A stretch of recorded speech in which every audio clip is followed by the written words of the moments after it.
the explanation by Phil Klass, the famous debunker, who said what the pilots were seeing and the TV was filming were the lights from Japanese squid boats. Right. I love that one. And that the pilots were too naive to know that they were looking out, but they were really looking down. Yeah, and besides, these pilots were flying constantly over that area, so they would have seen the Japanese squid boats previously. Now, this happened 3 days later. Yeah. Also on the same Kaikoura coast of New Zealand. And that same archetypal white. Yeah, although at the time, even Maccabee and Hynek and other people said that this was Venus. But then what you see is as the cameraman starts zooming, then the sky will become darker. Great, yeah. And then towards the end, you actually do seem to see some definition on the shape.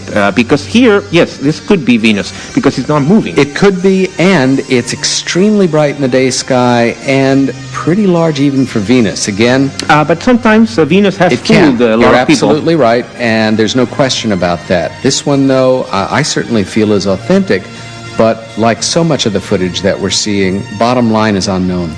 Right. And here's where you see the little concentric ring work. Unless it was a distortion, but otherwise it does look like two concentric rings. It does indeed, and this is a professional This camera. is also taken by TV cameramen, yes. Okay, back to Japan here. This, as I recall, also is a fairly... Oh, yes. Yeah. Okay, now this is one where it is certainly possible, given the way that high-altitude balloons sort of are elongated. We may be looking up at something elongated, or we may be looking at a more tubular-shaped, unknown craft. This one, we just don't know in part because of the play of the angles. Are we looking at something foreshortened, or is that the actual shape? Are we looking up at it, so to say, directly, or kind of out at it at an angle? Right.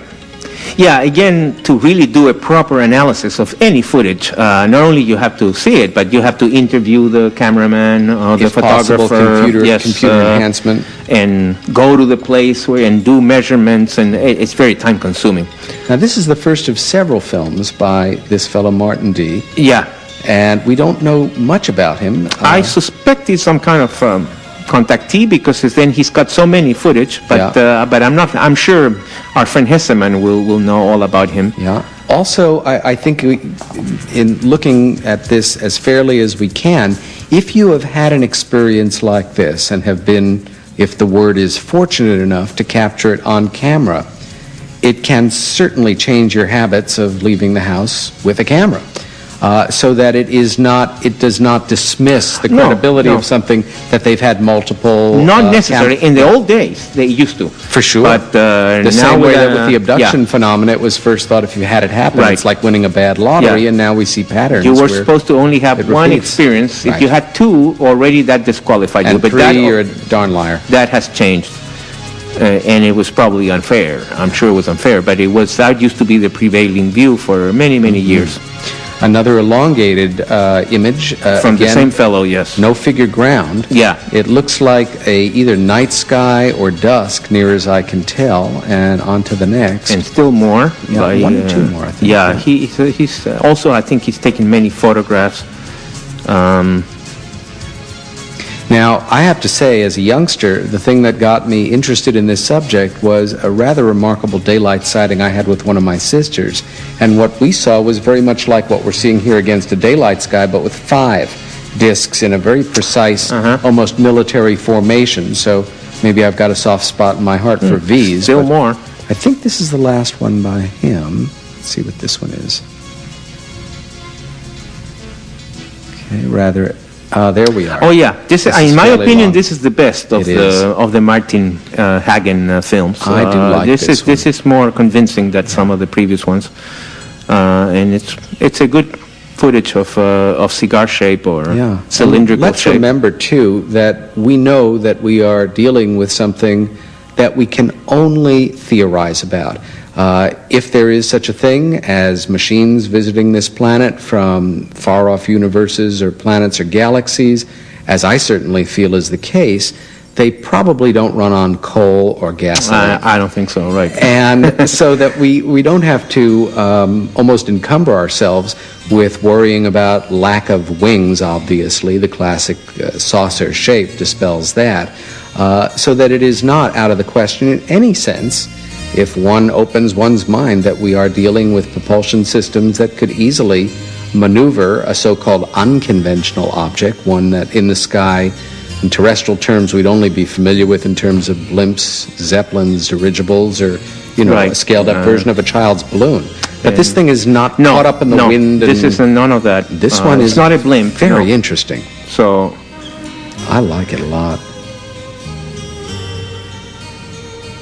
Even when you're pretty hardcore like we are, there is a sense of wonder that keeps coming back and hitting you at different points. Like, my God, this is a genuine unknown phenomena we're dealing with. And Antonio and I were talking before about when we started, more or less, we're focused on, are they extraterrestrial? And now it's more, are they extraterrestrial, interdimensional, time travelers from our future, another dimension? I think we both have gotten to the point where we're not really preoccupied maybe with that. we're lumping also many things Yes. under the category of UFO, I think that's and most fair. people tend to think it has to be one thing. So if they're extraterrestrial, they're not dimensional. If they're dimensional, they're not, and they get these huge fights in the UFO community. Whereas perhaps we've got a multitude of different phenomena I happening, must say, from I've come the to feel natural to the totally extraterrestrial or whatever, or certainly intelligence of some kind. Well, here we go into probably one of the most controversial, even for Billy Meyer, because the shape of this object is it doesn't seem no, aerodynamic. it doesn't look but too again, practical to me. We are imposing our own physics on things that may be Well, that is unknown, true. but Maybe the Pleiadians have other technologies. Certainly, if there are really Pleiadians coming here, they would have far more advanced technology. But I just have a hard time with this one. Yeah. And again, back to that idea of what are they, where are they from? In the years of working on the book Left at East Gate, documenting what is a seminal case in British UFO history, I found my attitudes just sort of melting down a bit. Are they from one place or another? You know what? It doesn't really matter to me that much at this point. We're dealing with an extraordinary phenomena, seemingly intelligent, that has hardware that we can hardly even dream about, although, of course, part of the legend and myth and lore of UFO studies is we are now piloting our own UFOs, so to say, the term back-engineered. Is that a Lazar term? I believe that came from Lazar. It might be a term used in intelligence, let's say when they capture a MiG jet or something, and then I don't know. I think it is a term used even before Lazar for non-UFO matters. But certainly Lazar popularized it in the UFO field. I think for a lot of people it's, how can that be? But let's face it, if these things are real, they may occasionally be subject to their own mechanical problems, come down, and if